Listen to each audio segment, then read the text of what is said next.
विश्व महांतिर क्षेत्र सुभद्रा क्षेत्र ये आज कुंज बिहारी महाप्रभुंर बासी रथ यात्रा रथ यात्रा अंचल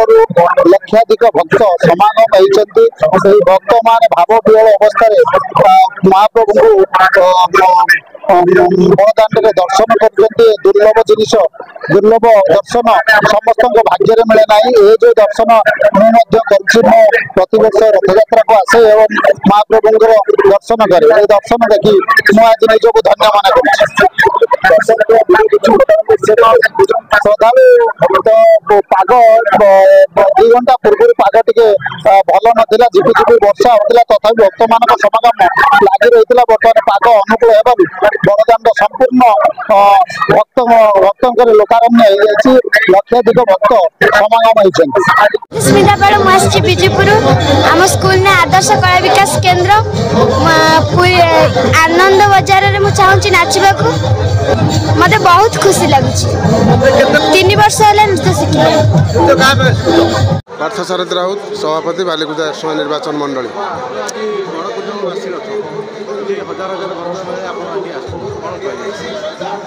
ना ये होती सुभद्रा क्षेत्र जगन्नाथ संस्कृति अनुसार जगन्नाथ रथ पर रथ यात्रा पर ये सुभद्रा क्षेत्र में रथ यात्रा आरंभ हुई ये प्रभु जो प्रभु विजय अच्छा जगन्नाथ से होती आमर आराध्य देवता सी तांकर जगन्नाथर गोटाए दिन पर ही ये घोष यात्रा आरंभ हुए ये बहुत संख्यार लोक जोगाजोग माने योगदान करती रथ टाणियापाई रथ को दर्शन करने एरसमा कौन कोण अनुकोण सारा जिलू ये बहुत रक्त भक्त माने लक्ष लक्ष धरण भक्त भिड़ हुए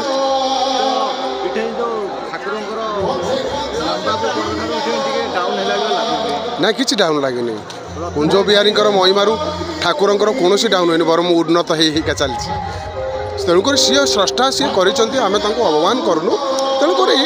ठाकुर डेभलपमेंट हो आरंभ कर कंस्ट्रक्शन जो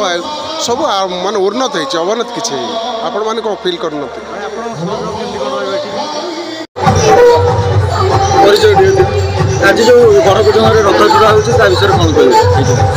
ये हूँ से पवित्र ऐतिहासिक ऐतिह्य संपन्न गड़कुजंग माटी जोटी महाप्रभु जगन्नाथ अतीत पाताली होते एवं ये पाताली क्षेत्र में जोठी प्रभु जगन्नाथ हुंती से स्थान से माटी अत्यंत पवित्र ये बासी रथ हुए गतकाली पुरीर रथ घोष यात्रा पर ये पहंडी राति हुए और आज बासी रथ हुए ये केवल एरसमा कुजंग नुह जगतसिंहपुर जिला नुह जिला बाहर लक्ष लक्ष संख्यार श्रद्धालु एठिक आसती एवं ये गड़ कुजंगर जो कुंज बिहारी मंदिर प्रभु कुंज बिहारी जगन्नाथ प्रभु कुंज बिहारी भाव में ये अच्छा ये केवल सारा ओडिशार एक धार्मिक पीठ एवं ये जो लोक मान श्रद्धा थाए जो सम्मान थाए जो भक्ति थाए ये अन्य स्थान में कम थी तेणु यही परिप्रेक्षी समग्र मानव जाति मो जिलावासी राज्यवासी समस्त मंगल कामना करी प्रभु जगन्नाथ समस्त को आशीर्वाद करंतु समस्ते से जगन्नाथ प्रेम रे लीन हो जातु जय जगन्नाथ विश्व महांतिर क्षेत्र सुभद्रा क्षेत्र ये आज कुंज बिहारी महाप्रभुंर बासी रथ यात्रा रथ यात्रा अंचल लक्षाधिक भक्त समागम होती भक्त मान भाव विहल अवस्था महाप्रभु बड़दाण्ड दर्शन कर दुर्लभ जिनिस दुर्लभ दर्शन समस्त भाग्य मिले ना ये जो दर्शन मुझे प्रतिवर्ष रथ यात्रा को आसे और महाप्रभुंर दर्शन करे दर्शन देखी मुझे आज निजक धन्य मन श्रद्धालु तो पाग 2 घंटा पूर्व पाग टे भल नाला झिपिझिपि वर्षा होता तथा भक्त मान समागम